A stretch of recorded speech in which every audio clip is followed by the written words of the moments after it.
you've got to sit over here in the front row. So clearly my mother and Ian have been two people who think about a lot.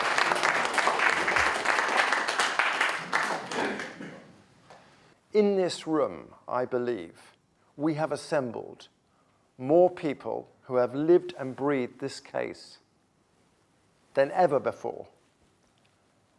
Family have flown in from Australia, especially top journalists who have made their career covering this kidnap and search. We are here tonight to give you everything, and I mean everything, which begs a very, very simple question. Why? Why are we here? Well, because in January, I did something I thought I'd never imagined I would do. I sat down face to face with the last surviving kidnapper. At the time of the kidnapping, he was known as M3. M1 passed away in 2009. M2 in 2021. M3 was alive. And what's more, he wanted to talk. Most kids do grow up afraid of monsters under the bed. My monster was real, a mafia organization, M3, who made my family and my grandmother, sadly, one of the most famous women in the country. And now I was on my way to meet my nemesis. 2 minutes after we shook hands, I made a special announcement that I had a special guest star for him to meet. Dyer, my mother. His face lit up like a Christmas tree. I can only describe it as sheer joy. They both went on to greet each other. She even managed to hug him. 54 years of emotional walls were down, which returns me to the question of why. Why go through all of that? Why have we all come again here tonight? Well, because during those 2 days, we finally got what the family had desperately been seeking and searching for. M3, Nizamuddin Hussain, had agreed to end half a century of pain and show us conclusively where he buried my grandmother. I should be stood here tonight explaining how he just did that, how we laid her to rest, how the British public were now told the truth, how my mother had finally found peace. Well, I'm not telling you that. I'm not telling you that. As it stands, the police will not let this happen. I'm here because we need your help. We need your help to help change that. We are running low on time. He must be allowed to come to the UK to locate my grandmother.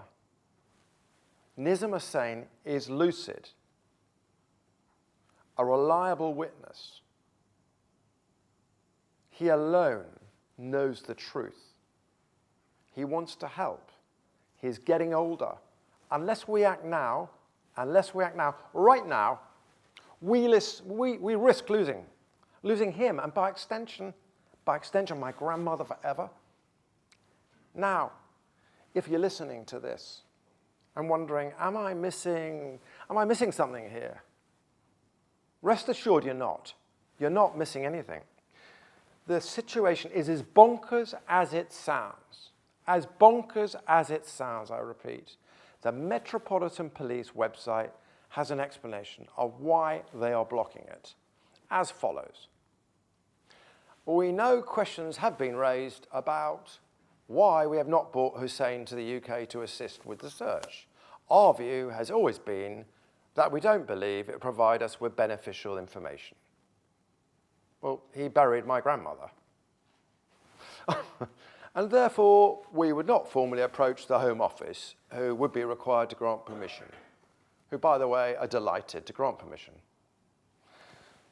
Ladies and gentlemen, I am not Sherlock Holmes or Conan Doyle But I would suggest to you that a man who admits he kidnapped her might, just might, have some beneficial information about where she is. Taken alone, you could forgive their decision not to allow Hussein to come here as an oversight. A bureaucratic mistake which common sense eventually would prevail and correct. This is not an exception. This is not an exception. In fact, just the latest and most desperate in a long pattern of what for now I'll charitably call errors made by the police in the search for my grandmother. This should not and cannot and will not be the end. The campaign to allow Nizzaddin to come to the UK and help direct a dig should matter to everybody in this room. It should matter because of the endless and needless emotional damage that has been allowed to happen.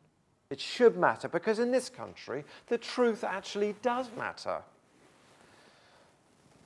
What does it say about anybody or any of us if we willfully allow a crime this horrific, to go unresolved? Unresolved. If we willfully allow this to happen, if we say it's simply too difficult, the juice isn't worth the squeeze. And finally, it should matter above all because we can do this. We can do this. We have the solution. We have it. There can be a happy ending. Because in the last few years, if I've learned anything, unless you speak up, you get nothing.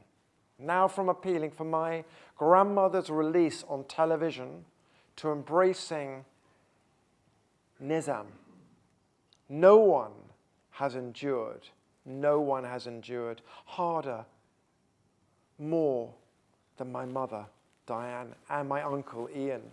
Ladies and gentlemen, please allow me to introduce Diane, Ian.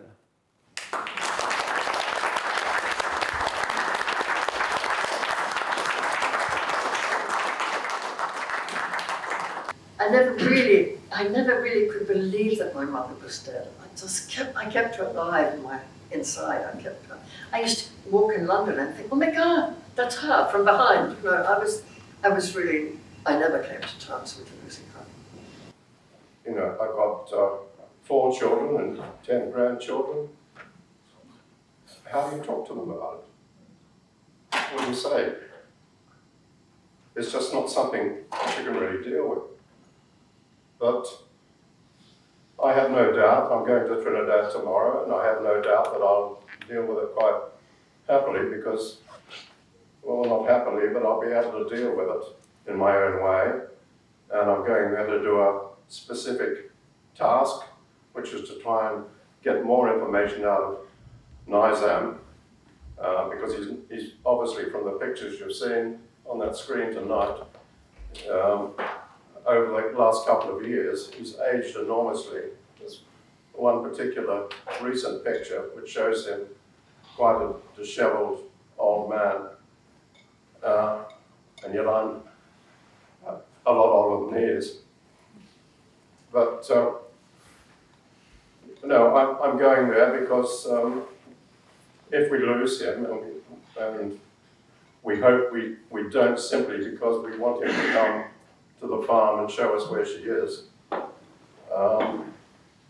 So I will approach that sort of, proactively, and I'll hopefully come back with some more detailed information. He apparently wants to meet with me. I can't imagine why, but obviously he's got his demons to bury. And thanks, Mark. I have no doubt that on the day I'll be fine. We feel we owe it to everybody now to see this through. And not least my mother, and not least, more importantly, my grandmother. It's been a long journey. In fact, this evening, I'm told it's been 20,000 days since we believe my grandmother died. 20,000 days. It cost one woman her life. And it's gone on to ruin many, many more, including the kidnappers in that. And after all that pain, all the suffering, we've come together with Nizam and buried the hate. Buried it. Extraordinary. We've humanized each other. But unless we take the final step, this will never end. I want answers. I want to know why the Met have tried to stop at every stage. This at every stage. I want to know why none of them will speak publicly. None of them will speak publicly about the obscene mistakes they've made. And this is ridiculous. I'd like to hear from anybody with a story to match. Genuinely, there are, say, 75 million people in this country. If there is anyone who's had a family member murdered, kidnapped, taken, and then the killer comes out of prison and says, quite freely, offers quietly, without payment, I'll show you where the body is. I'll show you where the body is. Well, the police say, no, you can't have it. We're not interested. We forbid you to even try. Oh, look, I could spend the rest of this evening and many other evenings telling you the real reasons why I believe the police have acted this way. But quite frankly, it's irrelevant. To me, all I need to do is find my grandmother. This case can have a happy ending. A happy ending. Tomorrow, Ian will fly to Trinidad. Tomorrow morning at 12:55, your plane takes off. He's been saying very, very loud and clear, I will show you where I left your grandmother. All I want to do is pick her up. I mean, it sounds ridiculous, so I urge all of you to do whatever you can, if you want, to put pressure on the Met to think again. To think again. Watch the footage of Nizam. You've watched it. Judge it yourself. Judge it yourself. Talk about it. Write about it. Ask questions. Put the spotlight on the insane situation and hold them accountable. This was, after all, the UK's first kidnap for ransom in 450 years. 450 years. The first time also someone was sent to prison without a body for life. Why can't this be, number 3, the first time a murderer shows us where the body is? This is the first time we want to bring a kidnapper back to the UK to end this dreadful, dreadful situation. Look, I thank you for listening to us all tonight. Thank you very much for inviting us, by the way. Thank you. Okay, thank you. So clearly these Q&A, my mother and Ian have been two people who've been thinking about a lot.